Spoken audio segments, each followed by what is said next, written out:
Le bon état de la biomasse implique de satisfaire ses besoins en oxygène et son maintien en suspension dans le bassin réactionnel, en l'occurrence ici le bassin d'aération. Quels sont les équipements d'aération et de brassage disponibles pour les boues activées faible charge? L'apport d'air dans la boue est assuré par différents dispositifs que l'on regroupe en 3 classes.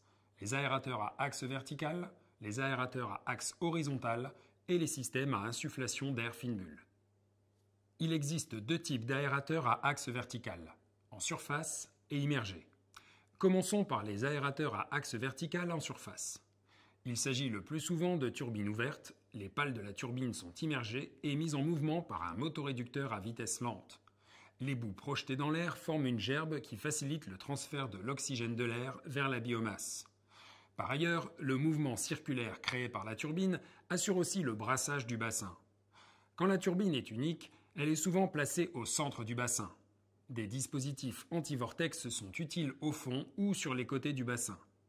La profondeur des bassins ne doit pas dépasser 4 mètres. Il existe aussi des turbines rapides dont les performances sont moins élevées et plutôt réservées aux bassins de lagunage. Les aérateurs à axe vertical en surface peuvent connaître un nouvel engouement pour des bassins à faible profondeur car ils présentent moins de contraintes d'exploitation et des performances stables dans le temps. Parlons maintenant des aérateurs à axe vertical immergés. Comme le nom l'indique, les turbines sont immergées et sont munies de larges canaux pour éviter leur colmatage. Le mélange boue-air est réalisé au fond des bassins. Les aérateurs à axe vertical permettent de dissocier les fonctions d'aération et de brassage en cas d'arrêt de l'aération. L'air est généralement apporté par des surpresseurs. Les performances sont très bonnes et stables dans le temps, sauf problème particulier. Plus rarement, et pour de petits bassins avec de faibles quantités d'oxygène à fournir, l'air extérieur peut être directement aspiré par la turbine depuis la surface. On parle de système déprimogène.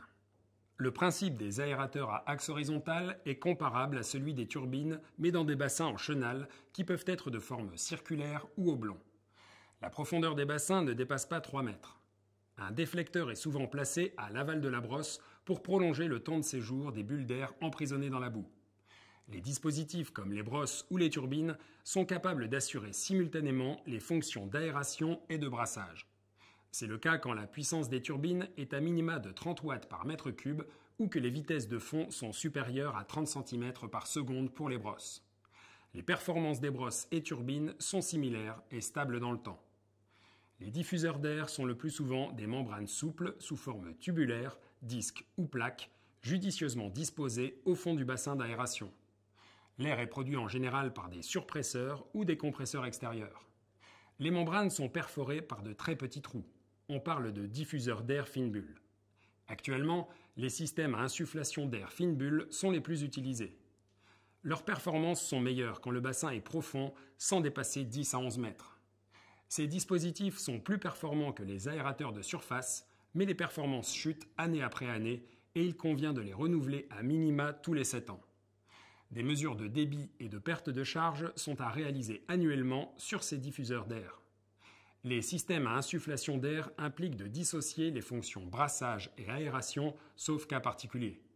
Il est donc indispensable de mettre en œuvre des équipements spécifiques pour le brassage.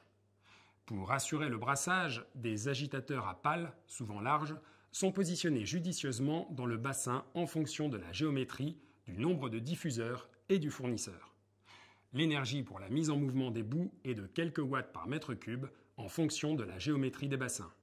Ce qu'il faut retenir des équipements d'aération et de brassage.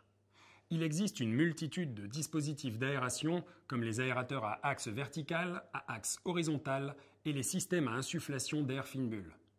Actuellement, les plus utilisés sont les dispositifs immergés, diffuseurs fine bulle. Ils sont performants et adaptables aux bassins profonds plus compacts. Les aérateurs à axe vertical immergé sont également intéressants par leur performance qui ne se dégrade pas en général avec le temps.